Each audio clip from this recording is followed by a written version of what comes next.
हम जिस भूमि पर खड़े हैं, ये भारत की, बिहार की जो भूमि है, ये बिहार की भूमि क्रांति और प्रतिक्रांति के इतिहास का बहुत बड़ा जीता जागता पुख्ता सबूत हमारे सामने है।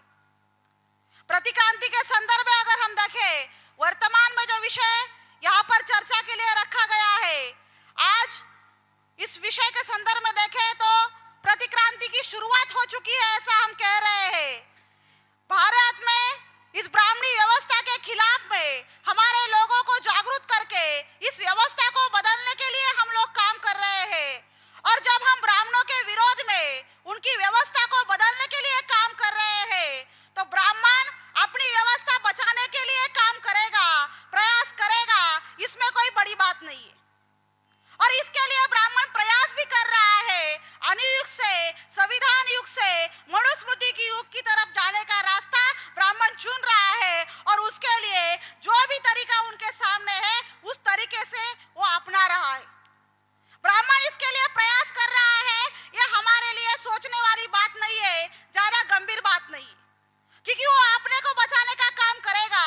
लेकिन हमारे लिए बहुत ही गंभीरता से सोचने वाली बात है कि हम लोग जिस प्रतिक्रांति की बात इस देश में कर रहे हैं, उस प्रतिक्रांति के संदर्भ में अगर हम देखें तो यह प्रतिक्रांति अगर इस भारत में प्रस्तापित हुई तो इस प्रतिक्रांति से जिस वर्ग को, जिस समूह को ज्यादा नुकसान होने वाला है, जिस समूह के ऊपर यह प्रतिक्रांति थोपी जाने वाली है, वो वर्ग ही इस प्रतिक्रांति में शामिल है। इस प्रतिक्रांति को समाज में प्रस्तापित करने के लिए यही वर्ग ज्यादा सक्रिय है। आप सब लोगों को पता है कि न्यूटन जो है एक बहुत बड़ा वैज्ञानिक था, और उसका एक सिद्धांत है। उसका सिद्धांत क्या है? न्यूटन का एक सिद्धांत है कि हर क्रिया की प्रतिक्रिया होती है और वो प्रतिक्रिया बराबर की होती है। Every action has equal and proportional reaction। मतलब अगर कोई एक्शन होता है तो उसकी रिएक्शन होती है।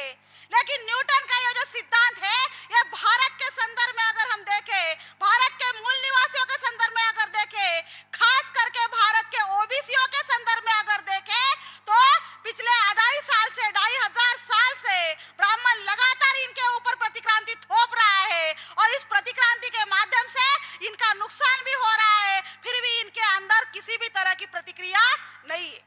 यह बहुत बड़ा सबूत इसमें यह हो रहा है। और ऐसा क्यों हो रहा है? भारत प्रतिक्रांति करने में, भारत में ब्राह्मण क्यों कामयाब हो रहा है? इसका महत्वपूर्ण कारण है कि रिएक्शन करने वाला ब्राह्मण जो एक्शन करेगा, उस एक्शन का रिएक्शन जिस वर्ग को करना है, वही वर्ग ब्राह्मण की प्रतिक्रांति के एक्शन में शामिल है। इसमें इसके लिए ज्यादा इतिहास में जाने की जरूरत नहीं है। अगर वर्तमान में जो घटनाएं आज घटित हो रही है, इन घटनाओं के संदर्भ में अगर हम देखें तो हमारे समझ में आएगा कि प्रतिक्रांति किस तरह से हमारे ऊपर थोपी जा रही है और किन के माध्यम से थोपी जा रही है।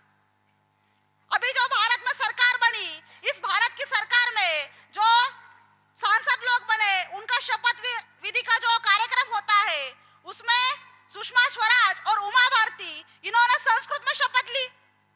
अब जी संस्कृत जो भाषा है, ये देवों की भाषा मानी जाती है। मनुस्मृति के अंदर ये लिखा हुआ है कि महिलाएं शूद्र है। जिन मनुस्मृति ने महिलाओं को शूद्र घोषित किया, उसी मनुस्मृति को दोबारा लेने के लिए संविधान के माध्यम से जो महिलाएं वहां पर पहुंची है, उसी मनुस्मृति को अमल में लाने का प्रयास कर रही। हम मान सकते हैं कि सुषमा स्वराज जो है वो ब्राह्मण है, वो इसको लाना चाहती होगी, लेकिन उमा भारती की क्या मजबूरी है? लेकिन उमा भारती ने भी संस्कृत में शपथ ली। दूसरी घटना अगर हम देखें, स्मृति ईरानी, वो कह रही है कि हमारा जो पाठ्यक्रम है उसमें संस्कृत भाषा लानी चाहिए, जो कि देवों की भाषा है।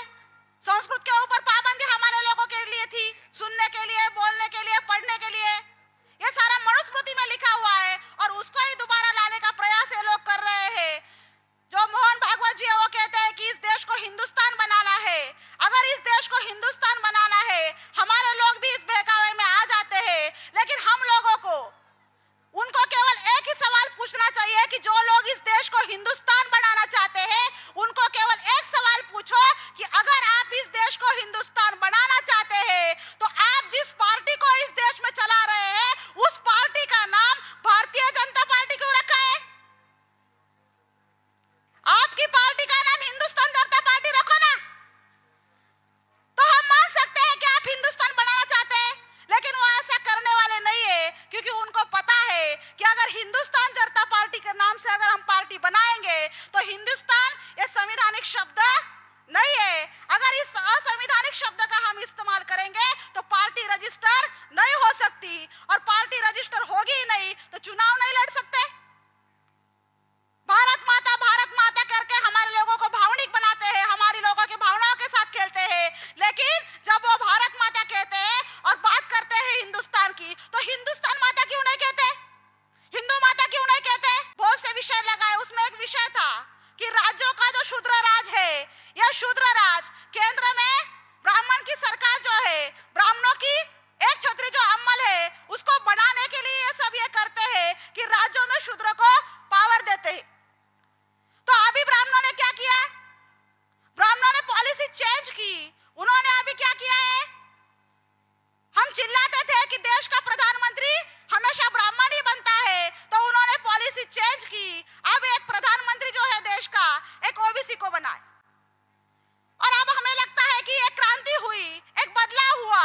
लेकिन हम अगर इसके गहराई में जाकर देखें, जब से एक ओबीसी का आदमी देश का प्रधानमंत्री बना है, उसके बाद की गतिविधियां अगर हम देखें, ओबीसी के माध्यम से ब्राह्मणों का ही राज्य जो है प्रस्तापित करने का काम वो कर रहे हैं। यह बहुत बड़ी और खतरनाक बात हमारे सामने है। हमें ऐसा लगता है कि हम संविधान के माध्यम से लोगों के अंदर जो जागृति कर रहे हैं, और इस जागृति का परिणाम है कि इस देश का प्रधानमंत्री एक ओबीसी बना। लेकिन नरेंद्र मोदी इस देश के प्रधानमंत्री बने, यह चुनाव प्रक्रिया की जायज औलाद नहीं है, यह ईवीएम की नाजायज औलाद है। इस बात को हमें बहुत ही गंभीरता से सोचना होगा कि ये हमारे जागृति का परिणाम नहीं है। इस जागृति को प्रतिक्रांति में, इस क्रांति के माहौल को प्रतिक्रांति में बदलने के लिए, हमारे आंदोलन की हवा निकालने के लिए उन्होंने ये हथकंडा अपनाया है। और ये हथकंडा उनका आज का नहीं है, सालों से ये हथकंडा वो लोग अपना रहे हैं। हम अगर देखें आधुनिक भारत में जो आंदोलन कांग्रेस के माध्यम से चला, इस आंदोलन में भी ओबीसी के लोगों का, क्योंकि ये प्रतिक्रांति की जो शुरुआत है यह गुजरात से हुई है। संदर्भ में अगर हम देखें तो आज गुजरात के ही आदमी का इस्तेमाल किया जा रहा है, और ये आज का नहीं है, तो इतिहास में भी गुजरात से ये शुरुआत हुई थी। गांधी जी के माध्यम से जो आजादी का आंदोलन चलाया गया, इस आजादी के आंदोलन में कांग्रेस का जो आंदोलन है, कांग्रेस का जो मूवमेंट है, कांग्रेस का जो संगठन है, इसको पूरे देश भर में फैलाने के लिए, इसका जनाधार बनाने के लिए सरदार पटेल जी का इस्तेमाल किया गया, एक ओबीसी के आदमी का इस्तेमाल किया गया। इनको सामने रखकर कांग्रेस को हर गांव में पहुंचा दिया गया, और जैसे ही कांग्रेस का जनाधार बन गया, आजादी का आंदोलन चला, अंग्रेज सत्ता छोड़कर चले गए और पावर ब्राह्मणों के हाथ में आया, कांग्रेस के हाथ में आया। वैसे ही क्या किया? यह सारा करने के लिए एक टीम बनाया कांग्रेस। इस टीम का लीडर बनाया, मुखिया बनाया सरदार पटेल जी को, और बाद में 1947 को देश आजाद हुआ, पावर कांग्रेस को मिला। मतलब जो टीम बनाई थी वो टीम जीत गई, लेकिन टीम का जो लीडर है वो हार गया। टीम के लीडर कौन थे? टीम के लीडर सरदार पटेल जी थे, वो हार गए। वो क्यों हार गए? वो इसलिए हार गए क्योंकि उधर अंपायर गांधी जी थे, और ये अंपायर ने क्या किया?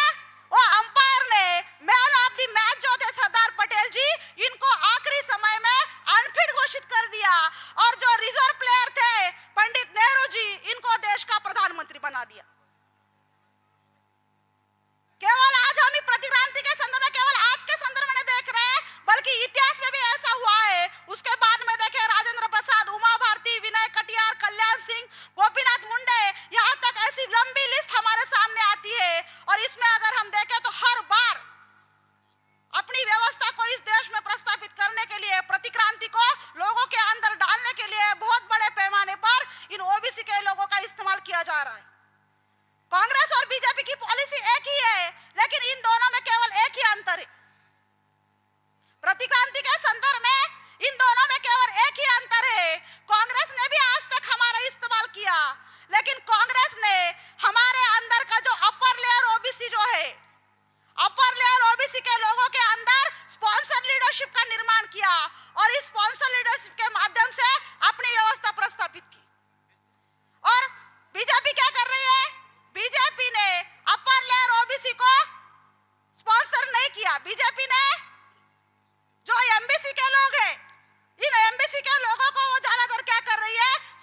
प्रतिक्रांति प्रतिक्रांति की बात हम कर रहे हैं, प्रतिक्रांति होगी ऐसा हम कह रहे हैं, प्रतिक्रांति होगी ऐसा नहीं है, लेकिन प्रतिक्रांति की शुरुआत हो गई है, प्रतिक्रांति की शुरुआत हो गई है। अभी पिछले 2 महीने में अगर आप लोगों ने अखबार पढ़े होंगे तो उसमें राष्ट्रीय महिला आयोग की जो अध्यक्ष है लतीला कुमार मंगलम, इनका एक स्टेटमेंट है, जो एक महिला है जो राष्ट्रीय महिला आयोग की अध्यक्ष है और जो बीजेपी की केंद्रीय कार्यकारिणी की सदस्य भी है, वो लतीका कुमार मंगलम जी ने कह रखा, उनका ऐसा कहना है, वो कहती है कि भारत में जो वेश्या व्यवसाय चलता है, अगर इसको बंद नहीं किया जा सकता है तो इसको कानूनी तौर पर मान्यता दी जानी चाहिए। जिस महिला को इस व्यवस्था ने शूद्र घोषित किया, उनको ये महिला अगर ये कह रही है कि इस देश में वेश्या व्यवसाय